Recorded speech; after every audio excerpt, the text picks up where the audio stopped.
چاہے تو آپ امام شافعی کی تقلید کریں، چاہے تو آپ مالکی کی تقلید کریں، چاہے تو آپ امام احمد بن حنبل کی تقلید کریں، لیکن آپ جس کی تقلید کریں گے دوسرے والے تمہیں کافر نہیں کہیں گے. کہ کبھی امام شافعی کو کافر نہیں کہا جاتا، ان کے ماننے والوں کو کافر نہیں کہا جاتا.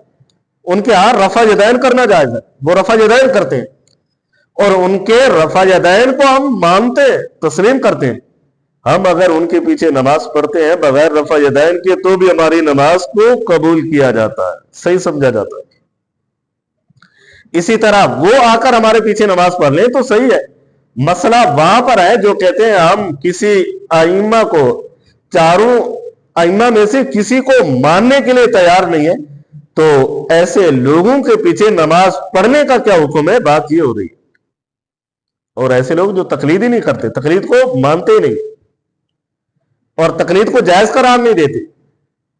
اور حالانکہ ان کے جو جاہل لوگ ہوتے ہیں، جنہیں قرآن پڑھنا نہیں آتا، جنہیں حدیث کے بارے میں علم نہیں ہے، تو وہ بھی اپنے اماموں کی، جو اپنے مسجد کے امام ہوتے ہیں، ان کی تقلید کر رہے ہوتے ہیں. ایک جاہل آدمی ہے، اسے علم ہی نہیں ہے کہ یہ مسئلہ کہاں سے نکلا، اور ایک جاہل آدمی ہے جسے پتہ ہی نہیں ہے کہ یہ مسئلہ کیسے ہے، تو اس کو جو امام بتائے گا اس نے وہی مانا ہے. اور اسی اپنے امام کی، اپنے مسجد کے امام کی مان لے تو اس کو بھی تو تقلید کہا جاتا ہے.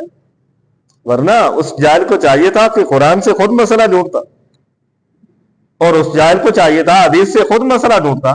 لیکن وہ جاہل جسے قرآن پڑھنا نہیں آتا، اس کے امام نے جسے جو بتایا ہے تو اسی کو مان کر وہ رفع یدین کر رہا ہوتا ہے، یا انہی کے مسائل کو لے کر چل رہا ہوتا ہے. تو اس امام سے تو ہمارا امام کروڑا اعلیٰ اور رفع ہے، امام اعظم ابو حنیفہ رحمہ اللہ.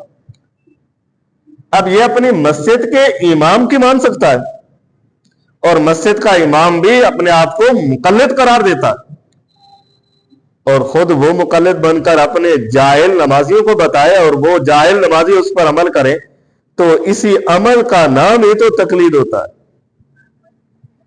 قاضی ثناء اللہ پانی پتی علیہ رحمہ نے تفسیر مظہری کی جلد نمبر 2 میں ایک آیت کریمہ ارباب من دون اللہ کے ماتحت ایک انداز کو نقل فرمایا کہ وَلَمْ يَبْقَ الْمَذْهَبُ سِوَا هَذَا الْمَذْهَبُ الْأَرْبَعِ، کہ جو کوئی ان 4 مذاہب سے ہٹ کر، ان 4 مذاہب یعنی 4 ائمہ، ان کو چھوڑ دے اور کوئی اور بنا لے تو وہ یوں سمجھے کہ وہ فساد کھڑا کرنے والا ہے، وہ فسادی ہے.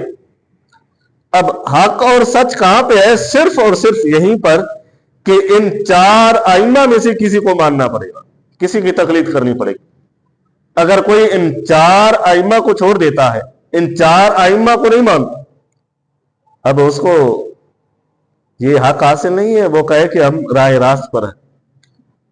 بلکہ تفسیر مظہری میں قاضی ثناء اللہ پانی پتی نے لکھا کہ ایسا شخص فساد والا ہے، گمراہ ہے، اور صحیح راستے سے، صراط مستقیم سے ہٹا ہوا ہے. اب جب ان 4 ائمہ میں سے کسی کی تقلید نہیں کرے گا، انہیں چھوڑ بیٹھے گا، تو صاف ظاہر ہے وہ تقلید نہیں کر رہا، تو وہ اب کوئی نیا مذہب اجاگر کر رہا ہے. تو ایسا نیا مذہب اجاگر جو کر رہا ہے وہ فساد ہے، کوئی راہ راست نہیں ہے. راہ راست صرف وہی شخص ہے جو ان 4 ائمہ کی میں سے کسی ایک کی تقلید کرتا ہے. تو قرآن پاک کی آیت میں بھی فَاسْأَلُوا أَهْلَ الذِّكْرِ إِن كُنتُمْ لَا تَعْلَمُونَ، اگر تمہیں علم نہیں ہے تو اہل علم کو دیکھو، اہل علم کے پاس آ جاؤ، اہل علم تمہاری رہبری کریں گے، تمہاری رہنمائی کریں گے، تمہارے مسائل کا حل بتائیں گے. تو یہ مسائل کا حل ہی قرآن پاک میں. اب بعض لوگ یہ کہتے ہیں کہ اختلاف کی صورت